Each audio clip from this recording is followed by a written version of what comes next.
Bangsa Indonesia yang anaknya pengusaha reklamasi di DKI sedang promo sekarang di Amerika, merusak nama Indonesia dan mengaku sebagai orang minoritas yang teraniaya, bukan sebagai perampok tanah pribumi.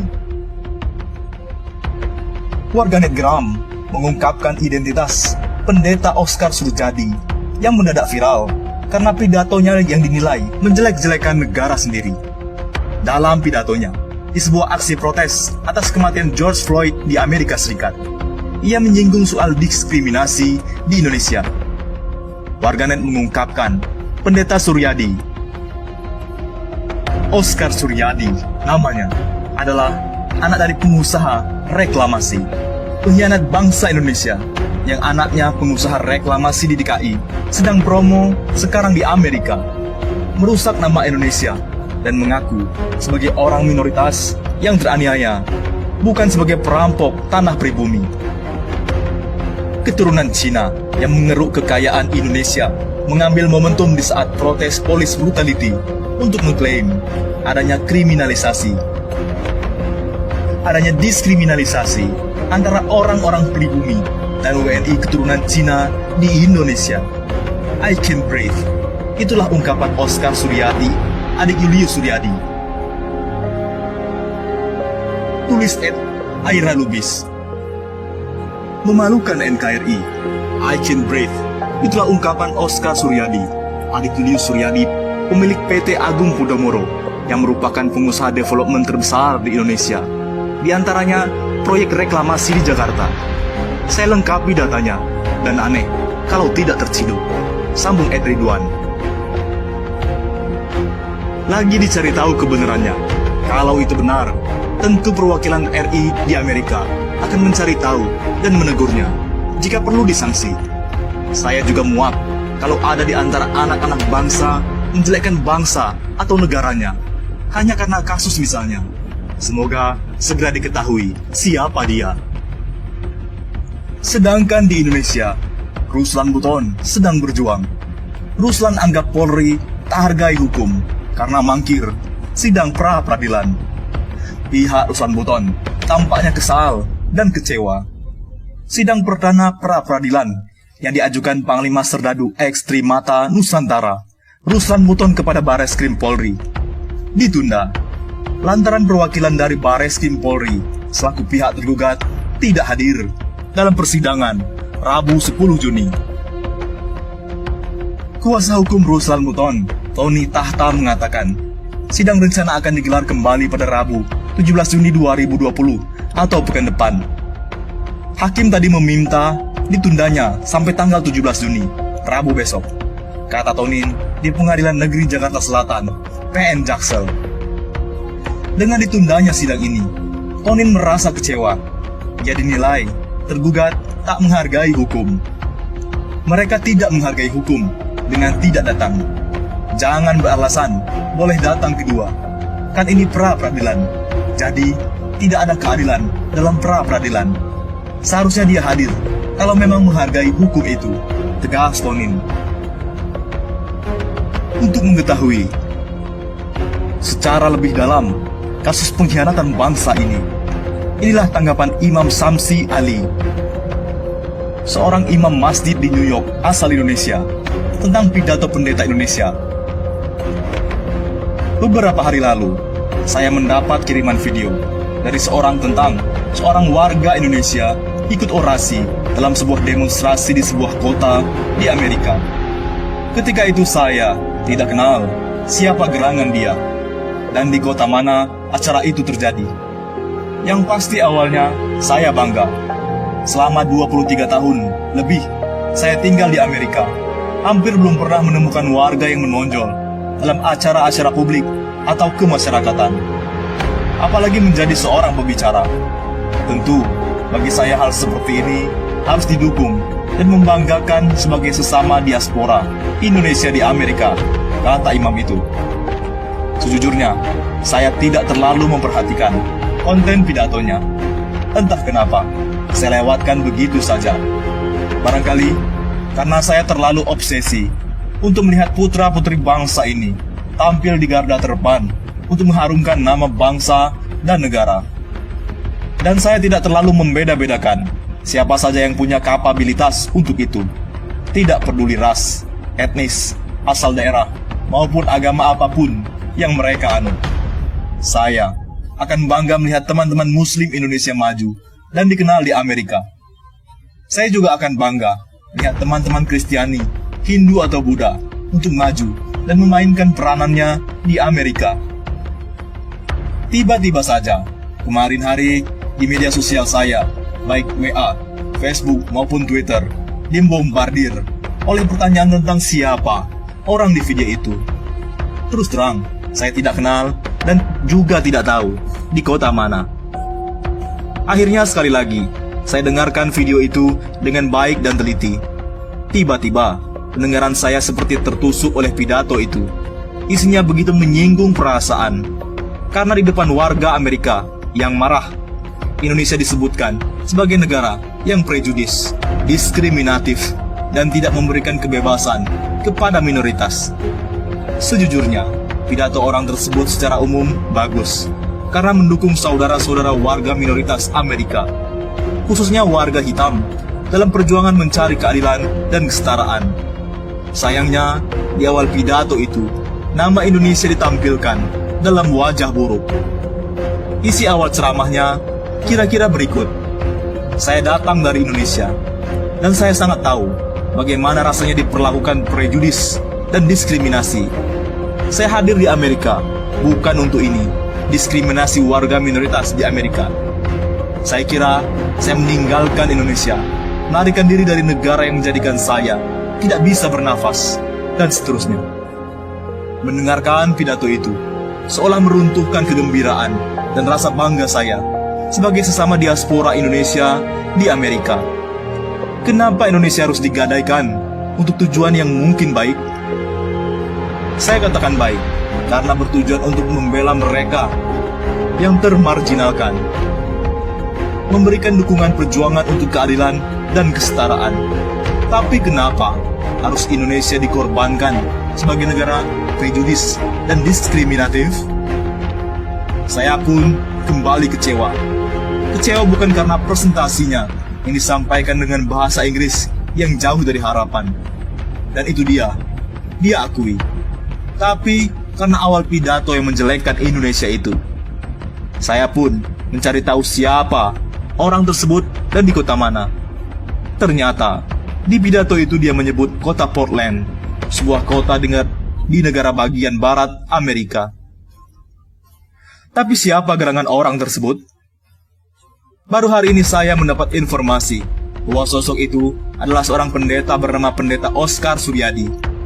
Dia adalah pendeta gereja City Blessing di kota Portland sejak tahun 1998. Kecewa dan harapan. Saya sebagai diaspora Indonesia di Amerika, dan tentunya sebagai seorang muslim dan imam, sangat kecewa dengan potongan pidato pendeta Oscar itu. Kekecewaan saya tentunya bukan pertama kali ini, tetapi sudah beberapa kali saya menemukan adanya pihak-pihak tertentu yang secara sengaja memburuk-burukkan negaranya sendiri. Kalaupun sudah berpindah warga negara, minimal negara asalnya. Saya masih ingat beberapa tahun lalu, ketika Presiden SBY mendapat penghargaan dari Conscience Foundation, pimpinan Rabbi Atus Senair. Ketika itu, ada beberapa organisasi yang kebetulan berafiliasi ke warga Indonesia di New York, mengirimkan surat ke Rabbi Atur, memburuk-burukkan Indonesia sebagai negara intoleran. Saya tahu betul siapa mereka dan apa isi suratnya, karena Rabbi Arthur Schneier adalah pendeta Yahudi yang cukup dekat dengan saya. Bahkan di acara itu, sayalah yang memimpin doa pembuka. Beliaulah yang memberitahu ke saya siapa yang mengirim surat dan apa isi suratnya. Maka, dengan kejadian di Portland ini, semakin menjadikan saya gerah dan kecewa. Bahkan ada saja pihak-pihak yang tidak tahu berterima kasih kepada negaranya atau negara asalnya. Saya hanya ingin mengatakan bahwa dengan segala kekurangannya, Indonesia adalah negara yang paling toleran terhadap kaum minoritas. Saya menyampaikan ini karena saya sudah diberikan kesempatan untuk tinggal atau minimal mengunjungi banyak negara. Di Indonesia, Dari dulu, semua warga bebas beragama dan menjalankan agamanya. Pernahkah Indonesia melarang agama? Selama memang sejalan dengan dan diakui oleh konstitusi. Di negara manakah yang mayoritas non-muslim, semua agama diberikan hak liburan nasional keagamaannya? Sungguh beruntung, saudara-saudara minoritas di Indonesia. Kami di New York berjuang 7 tahun lebih untuk mendapatkan hak libur sekolah di saat Idul Fitri dan Idul Adha. Itu pun hanya di kota New York. Karenanya, kalaupun ada kasus-kasus gesekan antara masyarakat agama di Indonesia, itu bukan berarti Indonesia sebagai negara prejudis dan diskriminatif. Selain itu, kasus-kasus diskriminasi terjadi kepada semua pihak. Siapa yang bisa mengingkari kekerasan dan diskriminasi kepada umat Islam di Papua misalnya? Lebih penting lagi, di Indonesia di masa-masa di mana kaum minoritas mendapat posisi yang upper hand, lebih beruntung. Mereka misalnya menduduki posisi-posisi publik yang strategis dan penting di negara ini. Apalagi jika berbicara tentang penguasaan perekonomian, yang pasti sebagian besar kue negeri ini dikuasai oleh sekelompok kecil warga dari kalangan tertentu. Warga mayoritas hanya menerima itu seolah sebuah kenyataan semata. Saya hanya ingin mengatakan, hentikan memburuk-burukkan Indonesia demi mencari nasib baik di negeri orang.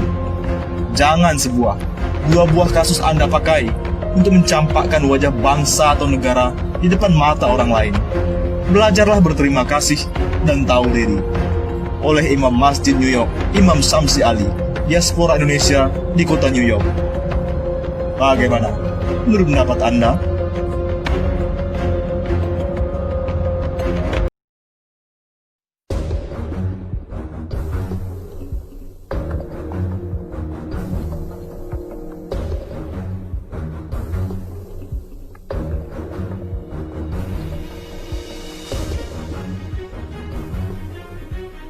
Situasi semakin memanas.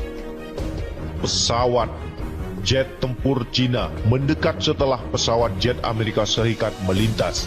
Militer Taiwan ikut bereaksi kerahkan jet-jet tempur handal. Wilayah udara di Selat Taiwan belum lama ini dilintasi sekelompok jet tempur milik Cina. Bahkan rombongan jet tempur itu juga sempat mendekati di wilayah Taiwan. Ditengarai aksi sekelompok jet tempur milik Cina itu karena melintasnya pesawat transportasi Amerika Serikat di pulau itu beberapa jam sebelumnya.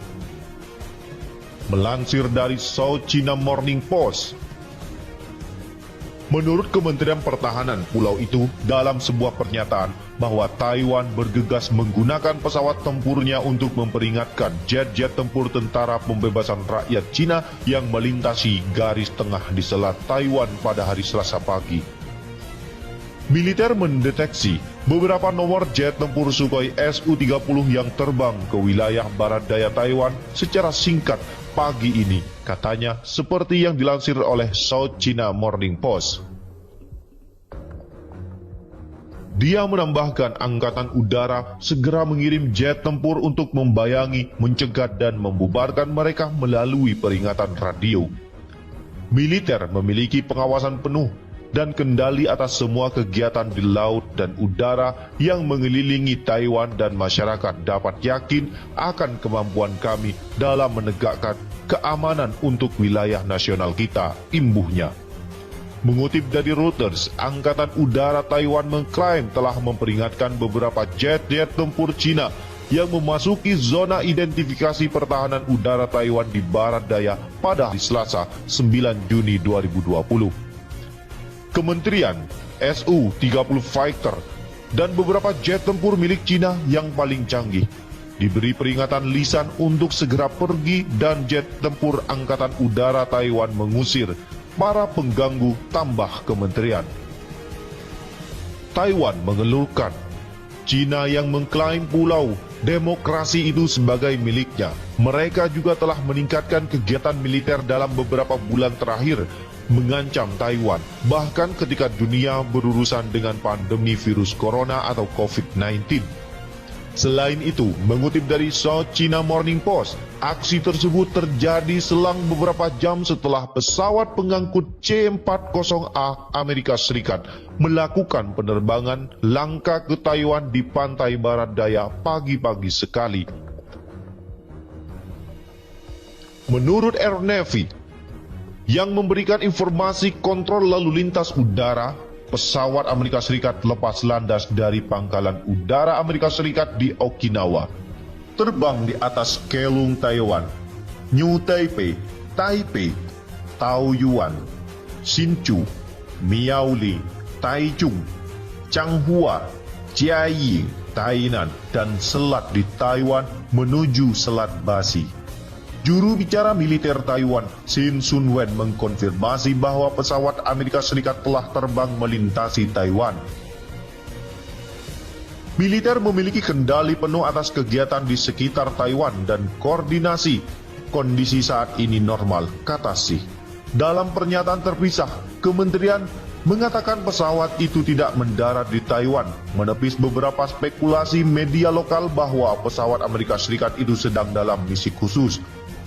Aksi pesawat Amerika Serikat terjadi saat tentara PLA Cina meningkatkan latihan yang ditujukan untuk Taiwan. Pada hari Rabu yang lalu, penyiaran negara CCTV Cina melaporkan bahwa tentara kelompok ke-73 PLA Cina telah melakukan latihan tembakan dan pendaratan langsung, menunjukkan tank amfibi menyerbu pantai dalam serangan terkoordinasi. Pada tanggal 14 Mei yang lalu, PLA memulai latihan 2,5 bulan di Jingtang di Provinsi Utara Hubei yang ditafsirkan oleh para pengamat sebagai bagian dari gerakan mengoceh yang ditujukan kepada Taiwan dan Amerika Serikat. Pesawat Amerika Serikat tak lakukan pendaratan. Otoritas Pertahanan Taiwan pada hari Selasa menyampaikan penerbangan pesawat Amerika Serikat ke pulau tersebut telah disetujui dan tidak melakukan pendaratan.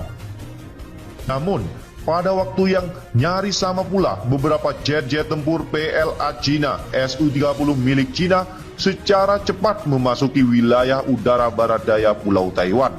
Seorang pakar militer daratan Cina, Song Zongping, mengatakan bahwa terbangnya jet tempur PLA Cina mendekati langit Taiwan kemungkinan untuk menantang balik langkah provokatif yang dilakukan pesawat militer Amerika Serikat. Penerbangan Amerika Serikat C-40 telah disetujui oleh otoritas pertahanan Taiwan dan ini merupakan provokasi langsung yang diluncurkan oleh militer Taiwan dan Amerika Serikat. Menandakan peningkatan kerjasama militer di antara mereka, kata Song. Ia mencatat bahwa ini juga dapat dilihat sebagai faktor latihan militer bersama, menunjukkan bahwa Amerika Serikat mampu memberikan dukungan kepada Taiwan dalam melakukan perang dan memberikan keberanian bagi para separatis Taiwan untuk melawan daratan Cina. Sementara itu, pakar militer di Beijing, Wei Dongsu, mengatakan bahwa kehadiran jet tempur Su-30 di tengah operasi Amerika Serikat menunjukkan bahwa PLA selalu dalam kondisi siaga tempur tingkat tinggi. Mereka dapat bereaksi dengan cepat saat menyusup mendekati wilayah Taiwan. PLA Cina mampu menyebar ke seluruh Taiwan dan wilayah udara terdekat, membentuk formasi pertahanan yang padat. Pesawat Amerika Serikat pun dapat diidentifikasi dan dikunci oleh jet-jet tempur PLA, ungkap Wei. Wei mencatat bahwa Su-30 adalah jet tempur yang memiliki daya tahan lama, sistem radar canggih dan dapat membawa rudal udara ke udara jarak menengah yang dapat menembakkan jatuh pesawat dari jauh. Mengirimkan Su-30 ke langit Taiwan, kata dia, juga menunjukkan kemampuan PLA dalam pamer keunggulannya di udara. Dilansir dari tribunnews.com, otoritas pertahanan Taiwan mengatakan jet tempur Tentara Pembebasan Rakyat Cina PLA telah mendekati pulau itu pada hari Selasa kemarin. Tepat saat sebuah pesawat militer Amerika Serikat terbang di atas Taiwan untuk semakin meningkatkan ketegangan lintas selat, menyusul serangkaian penjualan senjata Amerika Serikat ke pulau itu dan transit kapal perang Amerika Serikat melalui Selat Taiwan. Dikutip dari laman Global Times pada hari Rabu, penerbangan langkah kapal perang Amerika Serikat itu di kawasan Taiwan menunjukkan kolaborasi yang semakin meningkat antara militer Amerika Serikat dan separatis negara itu. Namun para pakar daratan Cina pada hari Selasa kemarin mengatakan bahwa serangan jet-jet tempur daratan Cina yang mengirimkan pesawat peringatan keras kepada Amerika Serikat dan Taiwan menunjukkan seberapa besar PLA dipersiapkan untuk menghadapi perang. Sebelumnya, sebuah pesawat angkut militer C-40 Amerika Serikat diidentifikasi terbang di atas garis pantai barat Taiwan pada hari Selasa pagi. Seperti yang dilaporkan media Taiwan mengutip pernyataan otoritas pertahanan pulau itu. Otoritas pertahanan Taiwan pada hari Selasa menyampaikan penerbangan pesawat Amerika Serikat ke pulau tersebut telah disetujui dan tidak melakukan pendaratan. Namun pada waktu yang nyaris sama pula, beberapa jet-jet tempur PLA Su-30 milik Cina secara cepat memasuki wilayah udara barat daya pulau Taiwan. Seorang pakar militer daratan Cina, Zhong Zhongping, mengatakan bahwa terbangnya jet-jet tempur PLA mendekati langit Taiwan kemungkinan untuk menantang balik langkah provokatif yang dilakukan pesawat militer Amerika Serikat.